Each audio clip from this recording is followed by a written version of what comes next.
السلام علیکم جی، میرے ساتھ اس وقت پی ٹی آئی کی آئرن لیڈی موجود ہیں جو کہ کل نظر آئیں، جو ہے وہ ون مین شو ہی نظر آ رہا تھا کہ کل جو ہے جس طرح سے انہوں نے بہادری کے ساتھ جو ہے وہ مقابلہ کیا پولیس کا اور اس کی شیلنگ کا، تشدد کا۔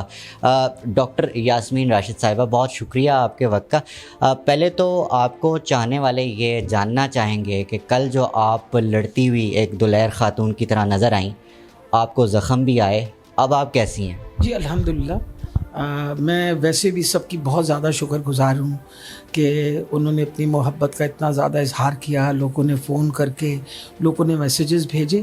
اللہ کی مہربانی ہے، شکر ہے خدا کا کہ میں بالکل ٹھیک ٹھاک ہوں۔ چھوٹی موٹی آپ کو پتہ ہے، جب وہ شیشہ ٹوٹا تو میرے ہاتھ کے اوپر تھوڑے سے زخم آئے ہیں، لیکن اللہ تعالیٰ خیر رکھے گا، انشاءاللہ ٹھیک ہو جائیں گے۔ اچھا، حوصلے جو ہیں وہ قائم ہیں؟ بالکل، حوصلے بالکل بلند ہیں، ویسے ہی ہیں جیسے پہلے دن تھے۔ اچھا ڈاکٹر صاحبہ، یہ کہا بھی جا رہا ہے بلکہ کارکنان کی طرف سے جو ہے وہ تنقیداری ہے، اس پہ ہم بعد میں بات کریں گے۔ پہلے میں یہ پوچھنا چاہ رہا ہوں کہ آپ کو نہیں لگتا کہ لاہور سے جب کال دی گئی تو کارکنان کی ایکسپیکٹڈ جو وہ تعداد تھی وہ باہر نہیں نکلی؟ فرض کریں اگر 4 سے 5 ہزار بھی تعداد ہو جاتی کارکنان کی جو کہ آپ کی گاڑی کو گھیرے میں لیے ہوتا، تو پولیس کی ہمت ہی نہ ہوتی کہ وہ ہے آپ کی گاڑی پہ اٹیک کرتے، آپ کی گاڑی کو چاروں طرف سے جو ہے وہ توڑ دیا گیا۔ آپ کو ایسا نہیں لگتا؟ دیکھیں، آپ بالکل صحیح فرما رہے ہیں۔ اصل میں اب بات یہ شروع ہوئی کہ کیونکہ میں اس حلقے، وہ میرا حلقہ ہے اور میں سب سے پہلے پہنچی وہاں، تو جو میرے کارکنان تھے، میرے ساتھ 1200 بندہ تھا، آپ کو پتہ ہے پیچھے بسیں بھی کھڑی تھی، یہ لوگوں کو نکال کے بسوں سے اریسٹ کر کے ساتھ لے کے جا رہے تھے۔ آج بھی ہم نے 150 سے زیادہ لوگوں کی ضمانتیں کروائی ہیں۔ انہوں نے پکڑ کے لوگوں کو مار پیٹ کے گھسیٹ کے یہ پولیس اٹھا کے لے کے جا رہی تھی۔ بات یہ تھی کہ ہمیں جوائن باقیوں نے وہاں کرنا تھا، کیونکہ ہم سب سے پہلے پہنچ گئے تو سب سے پہلے ان کا آن سلاٹ برداشت کیا، اور آپ کو پتہ ہے ہر جگہ انہوں نے رکاوٹیں ڈالی ہوئی تھیں۔ شفقت محمود کے جلوس کے اوپر ان لوگوں نے باقاعدہ، آپ کو پتہ ہے یہاں سیکریٹریٹ کے باہر روک لیا۔ حماد اظہر، ان لوگوں نے ڈائیورٹ کر کے بند روڈ کے اوپر چلے گئے۔ آپ بالکل صحیح کہتے ہیں کہ اگر ہم سارے اکٹھے ہوتے بتی چوک پہ، اور جس میں حماد اظہر اور یہ کیا کہتے ہیں شفقت محمود صاحب وغیرہ سارے ہمارے ساتھ آ جاتے ادھر، تو پھر situation would have been different. ساری باتیں اپنی جگہ۔ بیٹا، بات اصل میں یہ ہے کہ کیا اس قسم کی بربریت جو ہے اور اس قسم کی ہنڈا گردی، یہ کیا زیب دیتی ہے اسٹیٹ کو؟ آج سے پہلے تو یہ سنا تھا کہ جو رائٹنگ ہوتی ہے اس کے اندر لوگ توڑتے ہیں گاڑیوں کے۔ کل انہوں نے ہماری 6 پرائیویٹ گاڑیوں کو ڈنڈے مار کے توڑا اور سلاخیں مار کے ہمارے ٹائرز پنچر کیے۔ اب مجھے یہ بتائیے، یہ پولیس کی حرکتیں، یہ گلو بٹ ہیں، یہ بدماش رکھے ہوئے ہیں ان لوگوں نے، جس کے اندر یہ حمزہ اور یہ ثناء اللہ، یہ مل کے سوائے ہنڈا گردی کرنے کے علاوہ کوئی اور کام نہیں کرتے۔ یہ اس قابل نہیں ہے کہ ان کو جیل سے باہر رکھا جائے۔ یہ وہ بندہ ہے، یہ جو شیر علی، ان کا پارٹی کا عابد شیر علی کا باپ جو تھا، اس نے آ کے آن ریکارڈ کہا تھا کہ اس نے 20 سے زیادہ قتل کیے ہیں۔ ایک قاتل کو آپ نے انٹیریئر کا منسٹر بنایا ہوا، اس قوم سے کیا محبت ہوگی؟ آپ کو پتہ ہے ہمارے کل 5 ہمارے کارکن شہید ہوئے۔ ایک ہی بچہ فیصل جو یہاں ہمارا شہید ہوا، جس کو انہوں نے پل سے اٹھا کے نیچے پھینک دیا۔ 2 چھوٹی بچیاں، آج میں اس کے جنازے پہ گئی، مجھے اتنی تکلیف ہوئی۔ 9 سال کی ایک بچی، ایک 3 سال کی بچی، چھوٹی سی عمر اس کی بیوی، ساری زندگی کی بیوگی، 2 بچیوں کو کیسے سپورٹ کرے گی، کیا کرے گی؟ ڈاکٹر صاحبہ، آج وزیر اعظم نے فلور آف دا ہاؤس میں کھڑے ہو کر یہ کلیم کیا ہے کہ کوئی گرفتاری نہیں ہوئی اور کوئی جو ہے وہ 4 دیواری کا تقدس پامال نہیں ہوا۔ اس پہ کیا کہیں؟ وہ جھوٹ بولتا ہے اور سوائے جھوٹ بولنے کے کوئی اور کام نہیں کرتا۔ وہ کسی اور کا اگزامپل نہ لے، میرا اگزامپل لے۔ آپ کو پتہ ہے کہ حماد اظہر کے گھر میں کھڑی بھی تھی جب پولیس اوپر سے چھلانگے مار کے اندر آ رہی تھی۔ پولیس نے مجھے باہر گھسیٹنے کی کوشش کی، میں زمین پہ بیٹھ گئی اور میں نے کہا اب تم نے ہاتھ لگایا، اور 3 دن سے مجھے کھینچا تانی میل پولیس کر رہی تھی۔ اور یہ کہنا کہ ہم نے لوگوں کو وہ اریسٹ نہیں کیا، میاں محمود الرشید کو اریسٹ کیا گیا۔ آپ کو پتہ ہے ساروں کو، سارے ورکرز جو مل رہے تھے، میرے اپنے حلقے کا 400 ورکر جو ہے اس کو اریسٹ کر لیا۔ یہ جھوٹ بولتا ہے, ان کو جھوٹ بولنے کی عادت ہے, ان کو شرم آنی چاہیے کہ فلور آف دا ہاؤس پہ جا کے یہ غلط بیانی کرتے.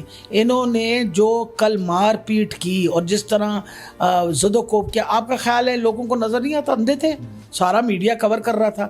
جس طرح انہوں نے میری گاڑی کو توڑا پھوڑا, انہوں کو جی یہ تقدس ہے, یہ ہمارا, یہ خواتین کی ہماری عزت کی جا رہی ہے. میں گاڑی خود ڈرائیو کر رہی تھی, یہ بھی نہیں کہ کوئی مرد ڈرائیو کر رہا ہوں, میں گاڑی ڈرائیو کر دی, میری بیٹی بیٹھی ہوئی تھی میرے ساتھ, میری بہن تھی. انہوں نے جس ظالمانہ طریقے سے ڈنڈے مارے, مجھے تو یہ لگ رہا تھا یہ مجھے مارنے کے اوپر تلے ہوئے ہیں, یہ مجھے قتل کرنا چاہ رہے ہیں. ڈاکٹر صاحبہ, حماد اظہر صاحب کے گھر پہ جب ریڈ ہوا تو آپ کو وہاں بھی اکیلے زمین پہ بیٹھے دیکھا گیا, اور میاں محمود رشید صاحب کی گرفتاری کے بعد زیادہ تر جو کارکنان ہیں پی ٹی آئی کے, ان کی طرف سے بھی یہ تنقید آئی کہ انہوں نے گرفتاری خود دی ہے. تو اس پہ آپ کا کیا کہنا ہے؟ دیکھیے, مجھے میاں صاحب کی گرفتاری کا تو پتہ نہیں ہے, لیکن اس دن میاں صاحب اور یہ سارے تھے, اور میں باہر اس لیے آ کے کھڑی ہو گئی کہ میں ان کو ڈیلے کروں تاکہ وہ وہاں سے چلے جائیں.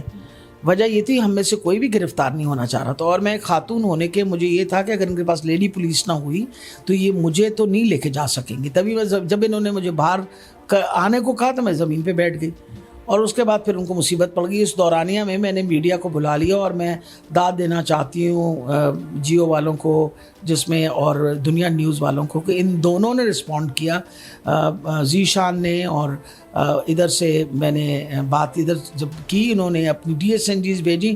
جب انہوں نے میڈیا کو دیکھا تو پھر پیچھے ہٹ گئے کہ نیچرلی اگر وہ مجھے اس وقت گھسیٹتے اور لے کے جاتے اور اس میں ڈالتے اور کوئی عورت پولیس نہیں ہوتی.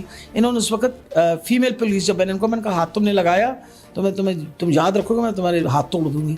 تو انہوں نے کہا کہ بلاتے ہیں ان کو لیڈی پولیس کو. اس دورانیہ میں میڈیا پہنچ گیا اور تب میری بچت ہوئی. تو باقی اگر لوگ اپنے اریسٹ کروانا چاہتے تو یہ خود بخود وہاں سے پھر بھاگنے کی کیا ضرورت تھی؟ سب بھاگے وہاں سے. اور جتنی ہراسمنٹ انہوں نے کی ہے, گھر گھر پھر کے ان لوگوں نے, اور اپنا میرے گھر پہ 3 دفعہ ان لوگوں نے ریڈ کیا. وہ علیحدہ بات ہی میں گھر پہ نہیں تھی, اس کلینک میں کیا. وہ میڈیا نے آپ کو دکھایا ہوگا, وہ تو بائی چانس سارا میڈیا یہاں بیٹھا ہوا تھا, انہوں نے کیمرہ لیا, ان کے پیچھے پیچھے چل پڑے تو بھاگ گئے. اچھا ڈاکٹر صاحبہ, 2 فائنل اور بڑے امپورٹنٹ سوال ہیں. پشاور سے سوابی سے جس وقت کنٹینر پر چلے ہیں, خان صاحب کا ارادہ یہ تھا کہ وہ دھرنا دینے آ رہے ہیں اسلام آباد. ایک دم سے ایسا کیا ہوا کہ سب کچھ جو ہے اب بدلنا پڑا؟ کیا یہ کوئی کسی ڈیل کا حصہ ہے جس کی باتیں ہو رہی ہیں؟ لیکن ڈیل تو کسی قسم کی نہیں ہو رہی نا. بات یہ ہے کہ اگر کوئی نیگوسیشن چل رہی ہے, مجھے اس کا خبر نہیں ہے. کچھ نہ کچھ بات تو ضرور ہوگی کمیٹی بننے. امپورٹنٹ یہ چیز ہے, میرا خیال ہے عمران خان صاحب نے جس سوچ کے ساتھ بھی, سب سے بڑی بات ہے کہ سپریم کورٹ نے کہا کہ آپ دھرنا نہیں کریں. آپ کو پتہ ہے نا, سپریم کورٹ نے یہ آرڈر دیا تھا کہ آپ جلسہ کر لیجئے, دھرنا مت کیجیے گا. اور گورنمنٹ کو کہا کہ آپ رکاوٹیں ختم کر دیں. گورنمنٹ نے تو بات نہیں مانی, ہم نے ان کی بات مان لی اور ہم نے جلسہ صرف کیا. اور خان صاحب نے ایک اچھا ڈیسیشن لیا. وجہ یہ تھی کہ جو ظلم اور بربریت اس وقت پولیس کر رہی تھی, اگر یہ مزید کام چلتا رہتا تو آپ کا خیال ہے لوگ نہ ریاکٹ کرتے؟ یہ اصل میں یہ چاہتے تھے کہ انتشار پھیلے. خان صاحب نے بہت عقل مندی کی اور انتشار کو روک دیا, کیونکہ ان کو پاکستان کے لوگوں سے محبت ہے. چاہے وہ پولیس والے ہوں اور چاہے وہ ہمارے لوگ ہوں, چاہے وہ گورنمنٹ کے ایڈمنسٹریشن کے لوگ ہوں, وہ نہیں چاہتے کہ خدا نہ خواستہ کسی کو تکلیف دی جائے. ڈاکٹر صاحب, فائنل یہ کہ جس طرح سے اس کال کے اوپر چارج تھی عوام, آپ کو لگتا ہے کہ 6 دن بعد اگر ایسی صورتحال بنتی ہے کہ دوبارہ کال دینی پڑ جائے, عوام اسی طرح ہی چارج ہوگی؟ انشاءاللہ ہم تو اسی طرح چارج ہیں, اور انشاءاللہ اس وقت تک خان صاحب کے ساتھ کھڑے ہیں جب تک ہمارا آخری سانس ہے. Thank you very much. We were having the Iron Lady of PTI, Dr. Yasmin Rashid. Thank you very much.